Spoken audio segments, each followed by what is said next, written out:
Welcome everybody to another special Legal Tech Talks.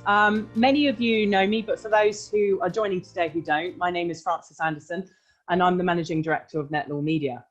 So today I'm delighted to welcome Raj Samani, Chief Scientist and McAfee Fellow from McAfee, who will be discussing COVID-19, a fraudster's playground.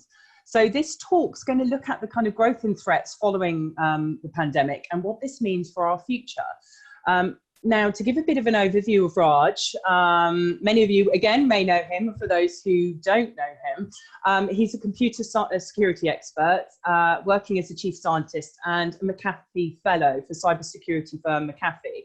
Raj has assisted multiple law enforcement agencies in cybercrime cases and is a special advisor to the European Cybercrime Centre in The Hague.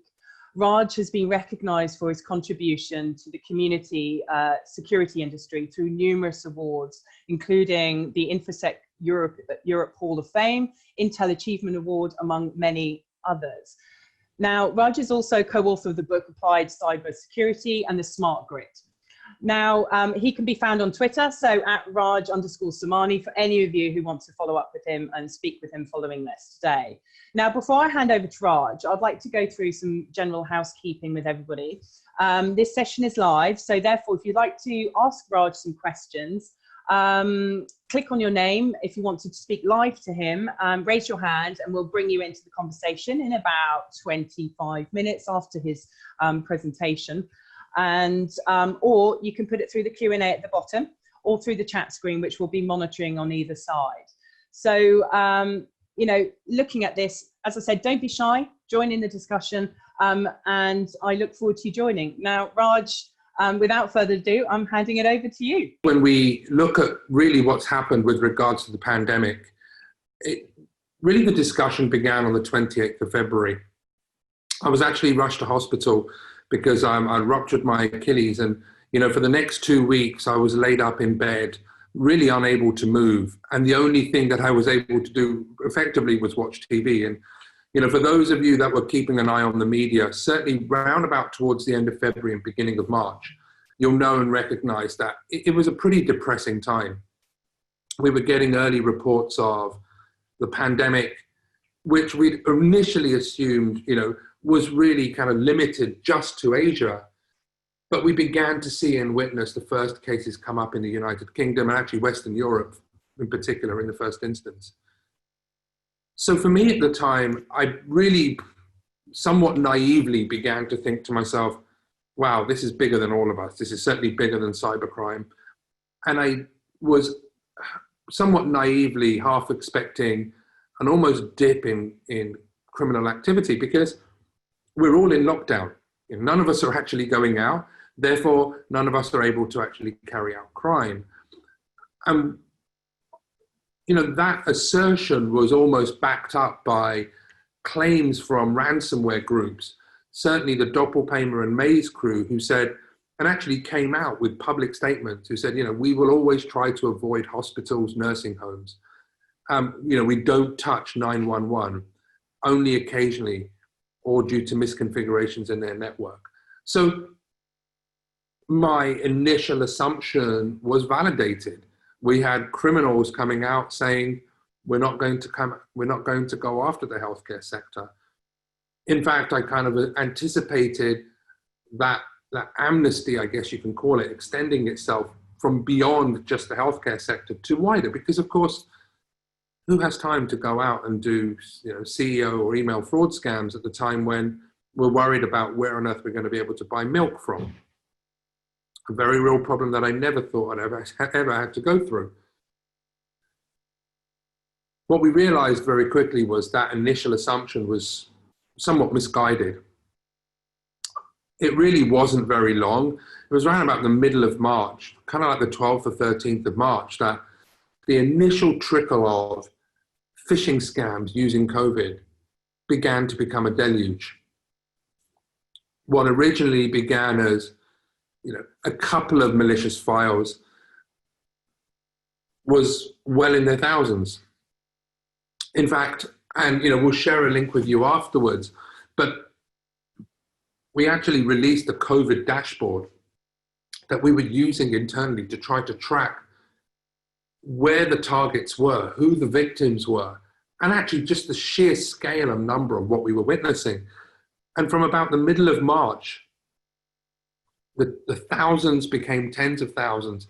The number of malicious attempted infections we were stopping were up to close towards 1 million today. And like I said, this dashboard we've made freely available. So if you want to track and see the statistics, we'll share a link with you after this particular talk. But what was interesting was when we made the initial assumption, we tried to anticipate and guess, hey, look, what do we think and who do we think are going to be the most targeted? Ironically, the spread of infection with regards to the pandemic closely correlated to the most targeted countries across the planet. Because historically, what tends to happen is the United States is generally, the most targeted country on the planet. And actually, this time it wasn't. This time, actually, Spain was number one. And actually, a lot of that was because the early infections, certainly with regards to the pandemic, began in Spain. And then we saw, obviously, Spain become the most targeted. And then, of course, as the United States began to suffer more cases, we began to witness more phishing emails and more scams focused predominantly at the United States. And so, of course, you see the number 1, 2, and 3 of the most targeted geographies was Spain, United States, and China. Now, it's not a direct comparison because, of course, we all know that Italy suffered dramatically as well. But actually, ironically, Italy and actually United Kingdom didn't experience the volume of attacks that we witnessed in other sectors. And if we look at the types of sectors that were the most targeted, I had hoped perhaps kind of naively that the healthcare sector wouldn't be the most targeted. And of course, for a while it wasn't. And then, the healthcare sector ended up transpiring as one of the top 3 sectors targeted for COVID-related attacks. So this kind of shows us that any assumption or any assertion that we can have about criminals and their best intentions are somewhat misguided. And, I shoulder a lot of that kind of burden myself, because when you're conducting crime digitally, you don't get to see the victim. You don't have to see the impact that your malicious activity has. And of course, that emboldens people to be able to go out and just send out more emails. Because of course, an email is an email. You don't necessarily see the context or the pain of the victim thereafter. And I think the interesting part about all of this is that it wasn't just the low-level fraudsters. Of course, a large volume of this was CEO fraud scams. In other words, people sending out emails that are trying to trick you into wiring money into malicious accounts. And we've seen this where they target CFOs within companies, giving them false banking information. But of course, in this particular instance, that's not what we saw. What we witnessed in this particular instance is, yes, there were a lot of fraudsters doing this kind of low-level stuff. Kind of low-level kind of scams. But equally, there were a number of very capable threat actors, and capable threat actors that were looking to do everything they can to maintain persistence. In other words, even after the pandemic was over, these computers will remain infected. So as we observed the tactics and techniques, we saw everything from people pretending to sell PPE. In fact, we even saw somebody offering to sell blood. In this instance, they had blood for sale, and they claimed that the blood was from an individual who'd had COVID and had recovered. Because of course, at the time, the assumption and assertion was, if you've had it once, then you're not going to get it again. So they were really preying upon fears that we all generally had. And it wasn't just malicious files or emails that were being sent, but by far the biggest volume of what we witnessed and what we saw was just the sheer scale and number of malicious domains that were being created. I mean, to put it into perspective, on average, we saw between 12 to 15,000 new domains being registered that were related to COVID. And not all of them were malicious, just to be clear, but a vast majority of them were. And they were using terms like COVID or virus or corona or pandemic or vaccine really as a vehicle to try to trick people into going to these sites. And as I said, the average was 12 to 15,000, but there were days, like for example, the 26th of March, in which we saw almost 100,000 new domains being registered, all leveraging and utilizing our fear as a vehicle to try to coerce people into going, or tricking people into going to these sites. Now, of course, I wish that was the worst of it. I wish that was the extent of what we witnessed, but it wasn't just malicious URLs, it wasn't just malicious files, but actually all criminals of some variety kind of jumped upon this bandwagon and were utilizing and leveraging COVID. One such actually were mobile apps. And actually, mobile apps began, I would say, somewhat earlier than other forms of scams. But really, I would say from the beginning of January, we started to see the first instances of malicious apps using COVID. But again, that spike really kind of jumped up around about the middle of March. And it was all manner and variety of scams. It wasn't one kind of overriding theme. There were hidden ad services, there were banking Trojans, there were espionage tools and password stealers and everything that they could possibly cram in, they were trying to do. And what it tells us is that they were leveraging and utilizing our natural fear about what was going on. There wasn't any more complicated and convoluted than that. And the things that they were offering were things that we were looking for, like coronavirus maps. We were looking for things like, there was one particular application that promised to give you a body temperature to tell you if you were likely to be ill or suffering from a fever, or perhaps the onset symptoms of COVID. Of course, it didn't work. And every single person that had that had an ambient temperature of about 37. And so for me, this not only tells us that the broader appetite for more information was absolutely exploited, as we should have expected, but the sheer level of misinformation that it sends, because of course, if you've got this particular app, not only is it stealing your data, but it's giving you a false sense of security. So there's a double whammy there, I think. So why was this happening? Well, of course, it happened because our natural appetite for information was there. But in the topic, or certainly in the summary of my topic, I talked about the remote home and the remote working from home kind of ability. And what's incredible, and what I find incredible is, if you look at like Francis and the team at NetLaw, they were able to spin up a virtual conference almost overnight. In fact, many businesses had to completely revolutionize the way they work and become almost fully digital, almost immediately. And of course, this wasn't lost upon the criminals. And sadly, and NetLaw very much excluded from this particular assertion, is sadly, a number of those organizations that were moving and migrating towards an online ecosystem, going fully digital, didn't do so with security at the heart of what they did. I'll give you an example. RDP, the Remote Desktop Protocol, is a tremendous technology that allows you the ability to be able to remotely access computers from anywhere across the planet. But of course, it's exploited and used by criminals. Many criminals today use RDP, and certainly ransomware attackers use RDP as a vehicle to get into organizations. And so what we saw in this particular instance, and when we scanned, the number of accessible RDP systems were about 3 million in January, and by March that number had risen to 4.5 million. And of course, that represents a significant concern, particularly if you consider that many of these systems are insecurely implemented with very weak passwords. We had the opportunity to look at a set of breached RDP credentials and that were being sold on the underground forum. And the most common password was no password, actually, was null.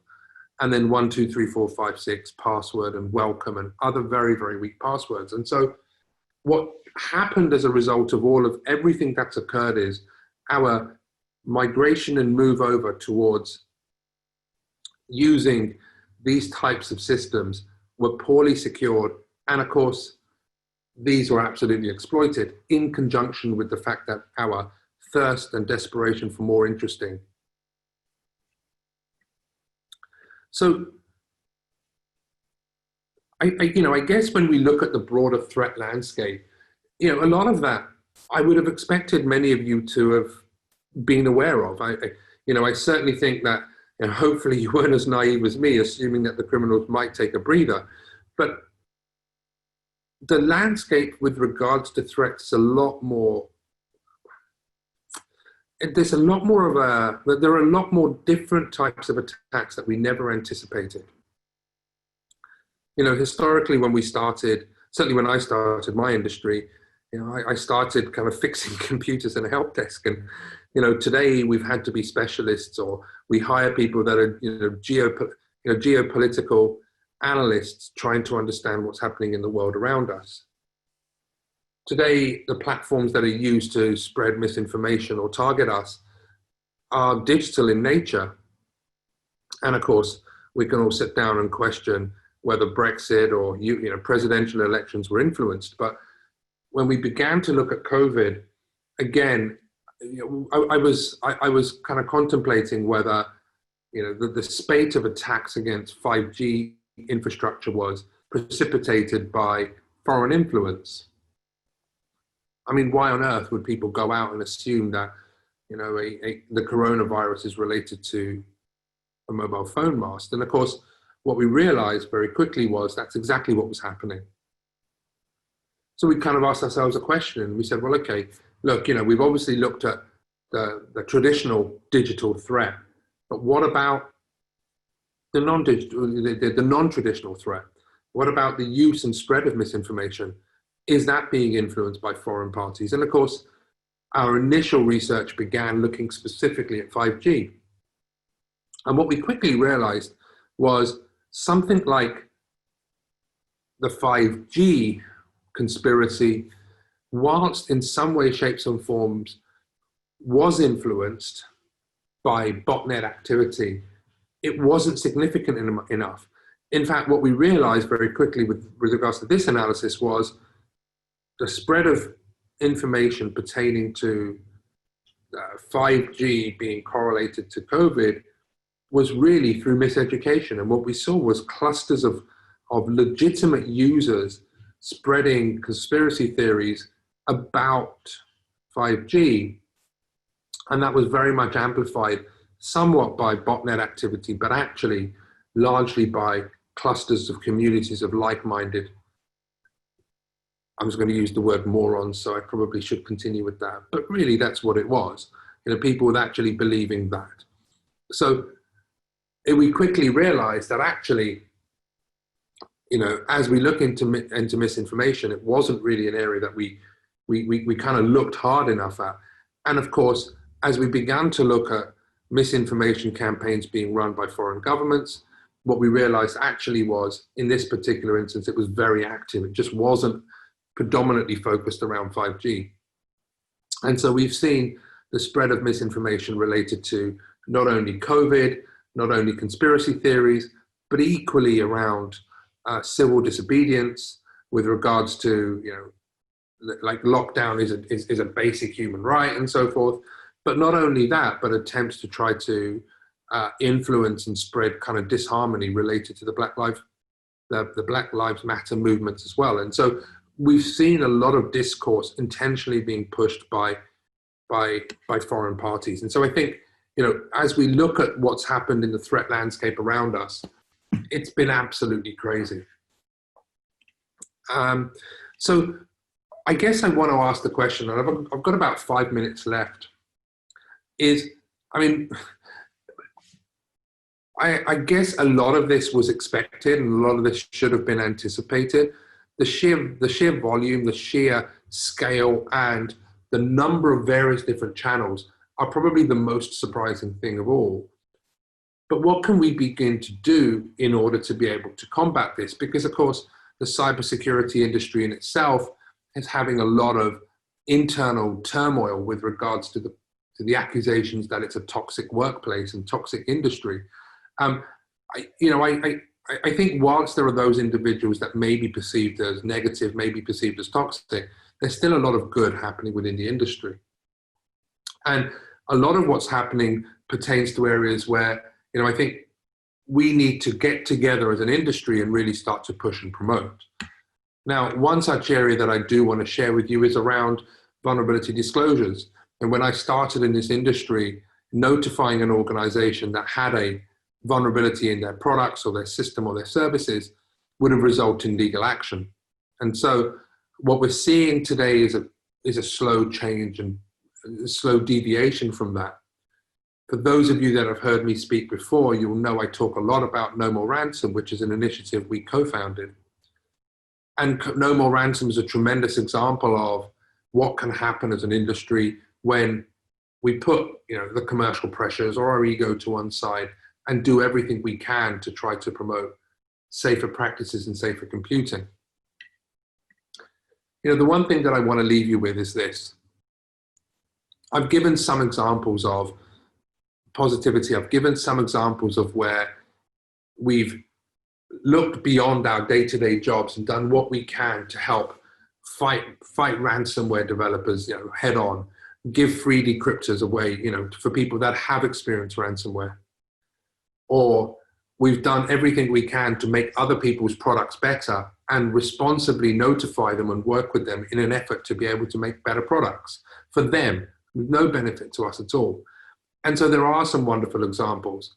Likewise, we see tremendous work being done by NCSC around the Cyber First campaign.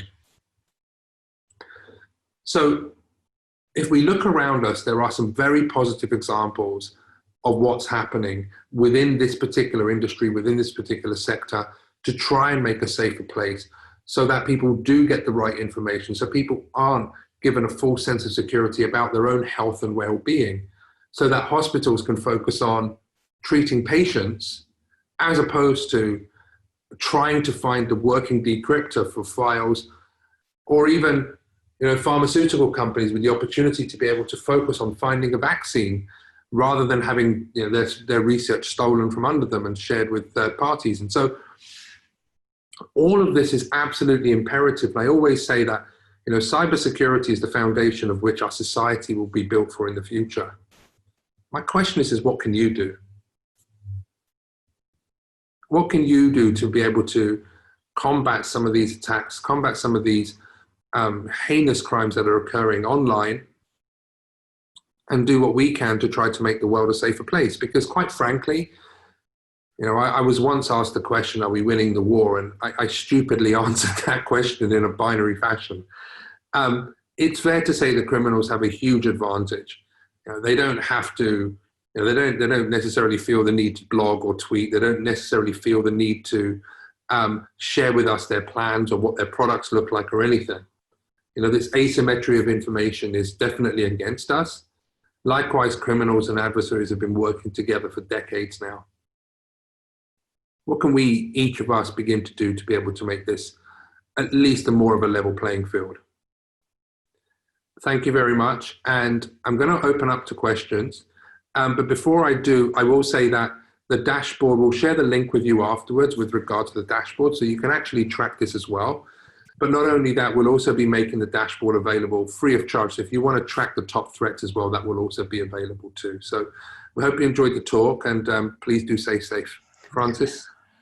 Thank you so much, Raj, for sharing your insights, especially at the start of COVID and what you saw in the sense of the cyber playing field and what was happening.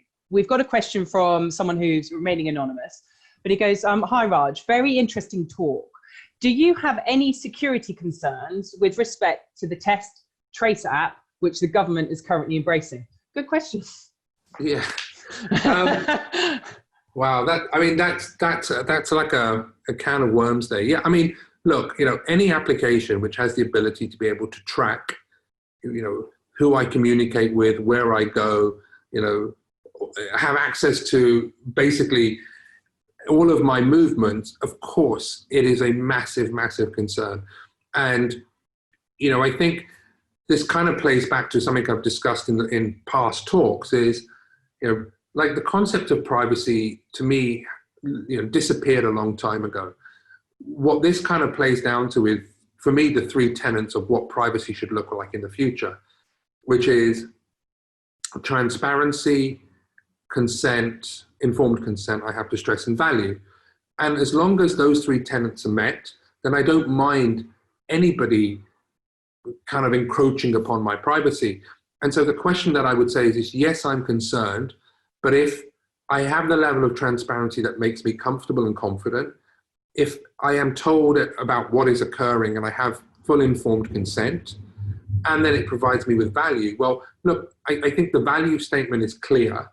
The question becomes, is there an adequate level of transparency, and do I have the level of informed consent about what's occurring? And so I know that's a long way of answering that question, but it's a very subjective viewpoint.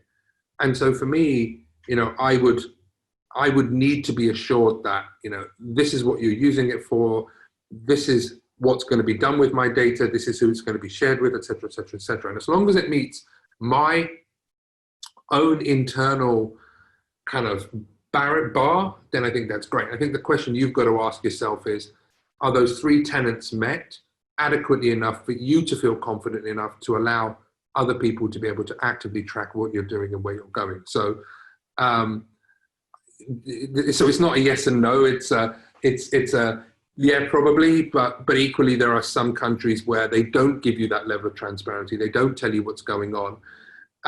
So in those certain countries, I probably wouldn't feel confident. In this particular country, I won't tell you my answer, but I just say that's what I do internally about any application I install. To be frank, I think with the test and trace system here, I think there's a lot of work to be done. I think many of us can see that. There's not, a lot of uncomfortability about it. I'd like to think it'll be ready today, as the Prime Minister keeps saying.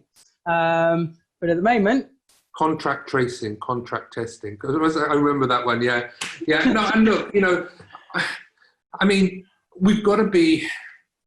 I know that there's a lot of anger about what's happening, but every government across the globe, every business across the planet, everybody's had to change what they do. And we were talking about this before the talk, before I started speaking, which was we've had to completely revolutionize the way the world is in 3 weeks, 4 weeks. So there are going to be instances in which it's not necessarily going to meet a normal bar, but equally we've got to remember that, sometimes it does take a little bit longer to get things absolutely the way that we want. And so, we always have a saying internally, don't let perfect be the enemy of good. And I think that's what we've got to recognize as well. I think that's a very good saying. I think maybe say that to Boris Johnson might be good. So let's move on, shall we, before it gets a bit too contentious. It's moving that way, yeah. So looking at obviously what you were discussing in the sense of the risk landscape, what you were seeing in terms of countries and where it started picking up, what is happening today with regards to criminals using COVID? So where are we now to where we were? Oh, so it's actually got a lot more convoluted and a lot more fragmented. So, what initially began as a very easy to track and monitor, whereby it was COVID, pandemic, virus, those are the types of things that we were seeing a lot of, the direct impact of the pandemic. We're now seeing the use of terms that are more indirect consequences. And so, for example, the broader economic situation is allowing criminals to be able to exploit the indirect impacts. And so if you think about it, when, for example, when Rishi Sunak made an announcement about, the furlough scheme, we saw almost immediately, malicious SMS messages going into phone boxes to be able to say, hey, look, here's the link to the system, please enter your information. And it was like low-level scammers, but they were right on it. And you see this fragmented approach whereby, whereas before it was like kind of a global threat that we were able to track, now it's fragmented to, hey, these are the indirect consequences of COVID related that are impacting Australian users or Indian users or US.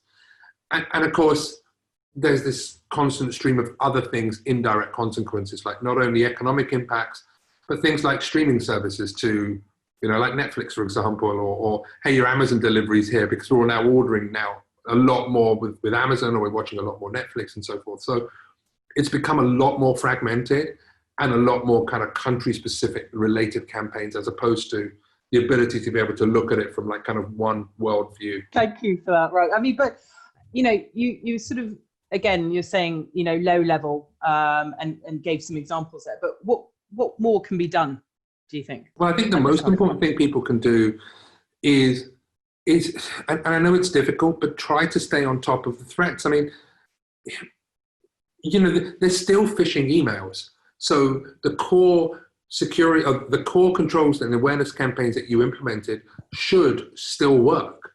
There's still just, malicious URLs.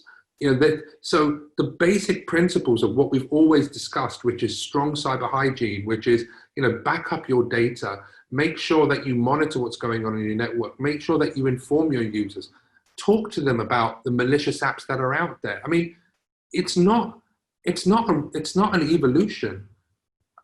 Actually, sorry. Yeah, no, it's not. It's not anything that I would say is, we've not seen anything that's dramatically new. We've just seen a lot more, a lot quicker, and we're a lot more susceptible. And that's fundamentally what's different now. But I mean, there were phishing emails before 2020, and there are going to be phishing emails after 2020. But it's just, we're a lot more susceptible than we've ever been. Do you think that there's certain industries which are more exposed than others? I say this, and I'll give you a bit of context. So the legal industry, looking at statistics, for example, we had a CISO panel where over 40% of people who are listening in seen an mass increase in phishing. You look at the numbers, of which from reports and research done in the InfoSec community, where legal services sit, and there had been 100% increase of attacks, primarily aimed at the legal sector from the beginning of the year, sort of to last month. That's a mass sort of, focus, targeted attack.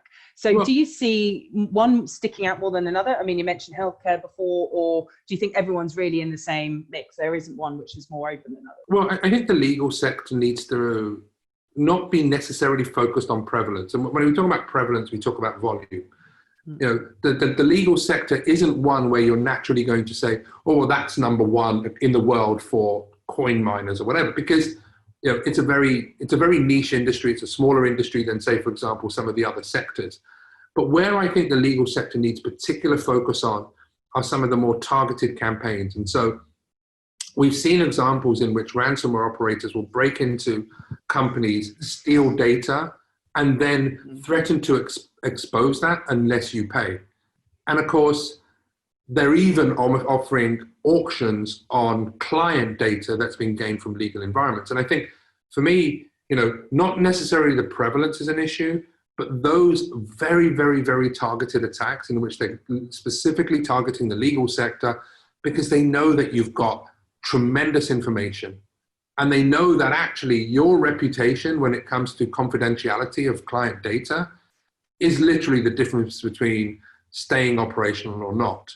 And for me, that's probably where I would make sure that I've got particular focus on.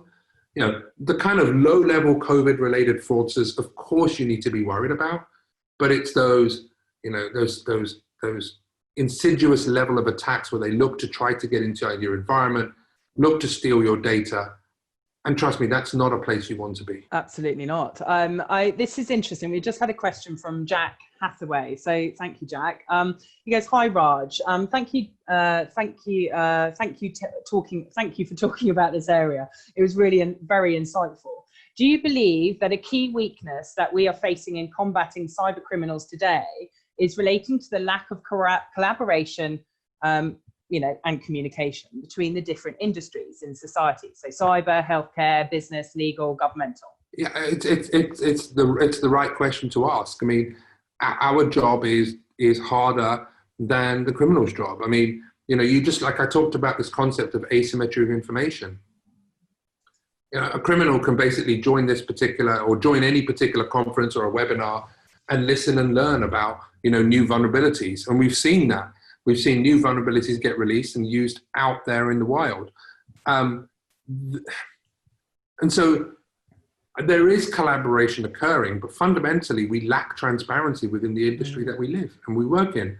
I mean, no company is going to openly say, yes, we got hacked and here's how they got in and here's what you can do to protect yourself, because the consequences of doing that will be dramatic to their business. And so I can understand the lack of collaboration because there's this kind of stigma associated with cyber, and so we've created these public-private partnerships in which people sit in a room for 3 months, but then, every 3 months, but that's too late because by that time the attack's already moved on. And so, I think we've got a long way to go as a sector and as an industry, and I would stress probably the first thing we need to do is we need our recipients of information to really see this for what it is. It's not an IT issue.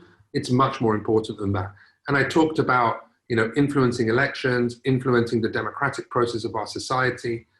We talk about businesses going under, but literally there are businesses going under. And, there's an example today of legal firms who've had their client data stolen and being auctioned off. And so there's a lot of work that we need to do. And I think, part of the reason why I like coming and speaking at your conference, Francis, is that it allows me the opportunity to speak to a wider audience than just say the specific niche area that I'm in, just so people can understand the business consequence. And that's really the point of the talk, which is what can each of you, what can each of you be doing to help make sure that cybersecurity is seen as real critical part of the business, but also our society. I've got a slightly sideways question, still looking at the cyber industry and looking at one of the impacts for COVID is next generation skill set coming in. Obviously with cyber, it's important to train and develop the next people coming through, bring that talent, which we all need to be able to protect, obviously, firms and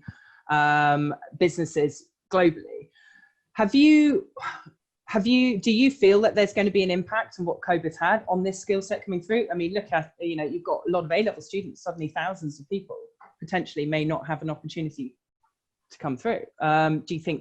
What do you see at this point on that side? Because I know you're a great advocate when it comes to supporting students and schools and so forth. Well, I mean, we if you remember, we did a talk, I think it was in the City of London with, a large group of students and Phil Fisher. Phil Fisher, yeah. I mean, look, here's what I'll say. We're hiring. I know many of my peers in the industry are still hiring. There's always going to be a need for cybersecurity skills, always. Sadly, actually, or maybe not sadly, maybe that's but the reality is that there's always going to be opportunities within this industry because we are moving fully digital. We are moving towards, we've had to, I think, and perhaps a lot quicker than we'd originally anticipated. And so, the thing that I would encourage everybody, listen to this, is go and give a talk at a local school. Go and tell kids about what you do. The challenge that I think we face is that really there's a lack of inspiration of positive role models within our industry to attract people to come in. I mean, everybody wants to be a footballer like, Raheem Sterling or like Harry Kane or something. You've got the role models in sports, you've got the role models in music and media, but where are our role models within our industry to be able to say to young kids, look, you know what? You can have a career like me. And actually, this is the type of opportunities that exist within this sector. So I think for me, that's probably to me the most important thing is everybody listening to this should see themselves as an opportunity, should see it as an opportunity to inspire young kids to get into the sector. No, I absolutely agree. I think, right now, I think there's a lot of fear in the sense of lost skill set, whereas people before, who were nurtured to come into these roles, suddenly this opportunity is gone. But do you see where, looking at obviously what's happening at the moment, especially if we have a look at businesses and the risks which have been associated, do you think more needs to be done in terms of the infrastructure they've got, or is it more about upskilling the internal employees in terms of education of being their own, being more cyber aware? I think that has been one big challenge I know for the legal sector, is having the buy-in, for example, from, the board. that's starting to change. But what's your kind of thoughts on that? You know, people used to put money under their mattresses, and they realised that could be risky. It could go back to that, you know, Raj. Sorry. Well, and then of course we had, you know, experiences where we get into a car and people thought it was acceptable to drink and drive. I mean, that was the culture that we had. And then there were times, and I remember, you know, when I was younger, we wouldn't use our seatbelts, and now it's just second nature. It's not difficult. You know, the whole construct of health and safety, the whole construct of our physical and well-being it's not like we're trying to invent this for the first time. The problem that we have today really is that it's easy to articulate risk associated with physical instances. So for example, you know, if you are going to drink and drive, there is every likelihood that you'll get in a crash. And of course, you remember those, and I remember when I was younger, we had the risk of fear of smoking. We had this nicotine, right? This really scary advert, but you kind of knew, hey, look, if I smoke, this is going to be the net consequence of this. If you look at the world of cyber, that level of understanding doesn't exist. And so if you said to an employee, well, you know, install this software or make your computer more secure, you're like, yeah, but it'll make it slower. Whereas actually what you want to be able to say to them is, if you don't install this, there's a good chance that somebody will gain access to your social media. Or, you know, if you have a weak Twitter password, for example, there's every chance somebody's going to go in and do this, and that's the consequence. And so our inability to be able to articulate the consequences of bad cyber hygiene results in poor practices and poor behavior and low adoption. And that's our responsibility to be able to change that. You know, we're not talking to stupid people. We're talking to the rest of society who do amazing things. Well, we need a way to be able to get them to understand exactly what this is about. So that's on us, I think. We need to change the narrative. No, thank you for that, Raj. And, you know, thank you very much, you know, for joining us today and sort of sharing your thoughts. It's been fascinating. And, you know, for me, it's been a true pleasure because you're quite an inspiration in the InfoSec community. But more than that, I think, you know, for the next generation, even for my generation and beyond, in terms of what we need to do, and also the things which, you know, you at McAfee, for example, the platform you've created, as I said to you earlier before the talk, was quite awe-inspiring to suddenly see exactly all the statistics globally, what was happening. So, you know, we will share that with everyone today after this talk. But thank you so much for joining us. And it's been a pleasure having you for a LegalTech Talks, Raj. And I look forward to another one in the future. Thank you, everyone, and take care. And that's it for today. So thank you very much.